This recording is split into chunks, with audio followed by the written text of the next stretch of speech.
I'm Jordan Henderson, Liverpool midfielder and England midfielder. Yeah, intensity is a big part of our game, to make sure that the intensity is high right from the first whistle up until the last whistle. You've got to obviously be fit to do that, which we've got a fit squad of players with the training intensity and how we train pre-season and obviously during the season is quite different, I would say, from probably not other teams. So yeah, that comes into work, but that plays a massive part into the way we want to play with high press and winning the ball back high up the pitch. Yeah, I think definitely, the competitive nature is always in us to want to win as a team, yes, but individually when we're doing stuff in training as well is a big part of that. And obviously just to get us ready for the session ahead and make sure we're focused and ready to go, because once we're in the session, manager demands 100% all the time, physically and mentally. I think if I look back at my career so far, well, I would say injury is a big part of that.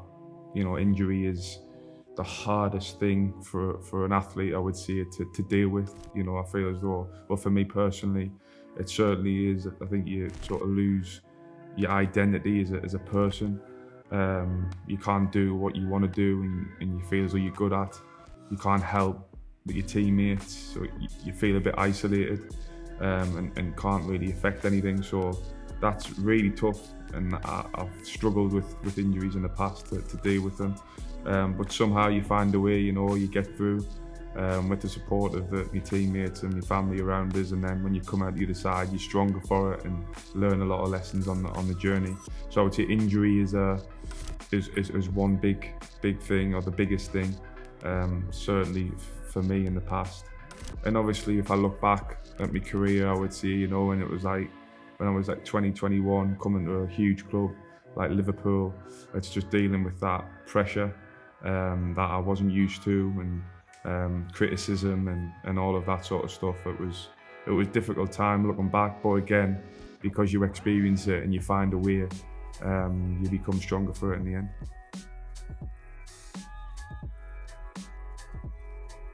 Yeah, well, I've always been like that. I've always felt that, even when I was a young player coming through. I always was professional. I always liked to do things properly, like I said, dedicate my life to football. I make sure every little thing I do properly to give me the best chance of becoming a footballer, being the best possible player I can be, improving all the time and being able to perform at the highest level. You need to do things differently, and you're going to have so many people that are so talented in football. I've seen so many good players, but they just maybe didn't have that right mentality or attitude and don't end up going on to make it or fade away. So yeah, for me, it was about doing things differently, and it still is now, just trying to little gains all the time, 1-2% is to stay on top, to stay, recovery's huge, which I'm always trying to improve and making sure that my body's in the best place it can be for the next game, eating the right things, gym work, sort of 24/7 really.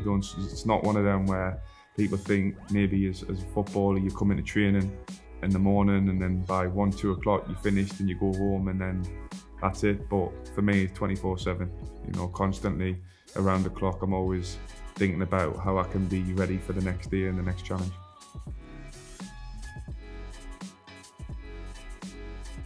Games are coming thick and fast, 2-3 days later. So yeah, the first 24 hours is key. And then eating the right things straight after the game, within the first hour or so. Sleep is important, huge for me. Sleep is really important. And being able to monitor that, which I've got with that ring there. But yeah, monitoring my sleep to see, making sure that I'm sleeping well, and things that I can change to make sure I'm getting optimal sleep. Because that's the biggest thing for recovery, really. I mean, you can do all the things, ice bath, pool, massage, which helps. But for me, sleep is so important. And if you can get that, then recovery can be so much quicker.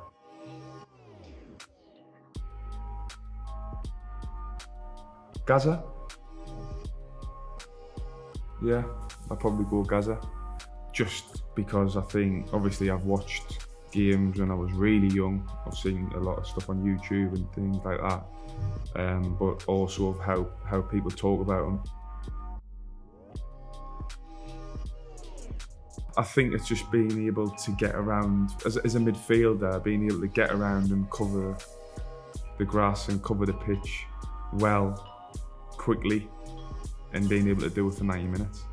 Really, the stamina element, but also that power to be powerful, to get to the ball, to press, to counter press, to win the ball back.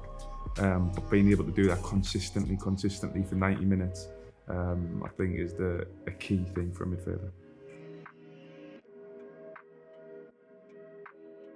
When I come to Liverpool at 20, nearly 21, yeah, I was strong, I was good, and technically I was good as well. So it was, I felt as though I was ready.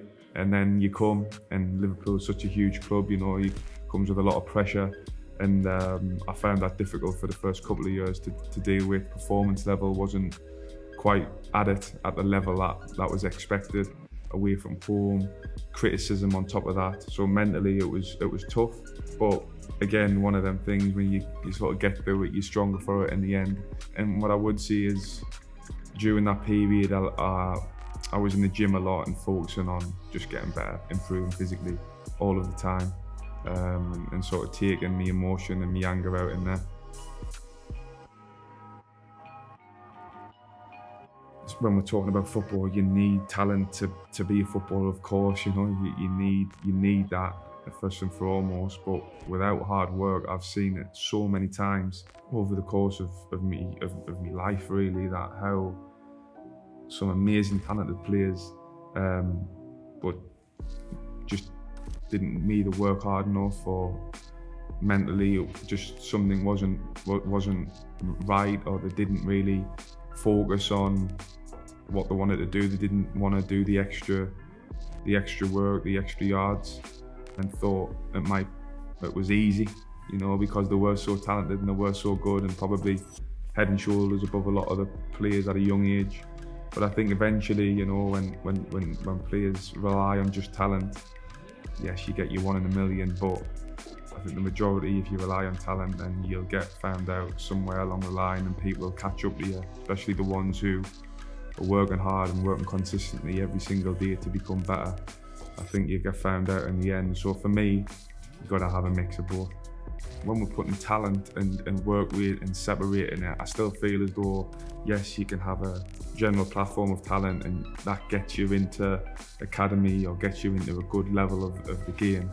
But when you put work ethic into that, then you can maximise that talent, and that talent becomes, I think you look at like Ronaldo is probably your perfect example.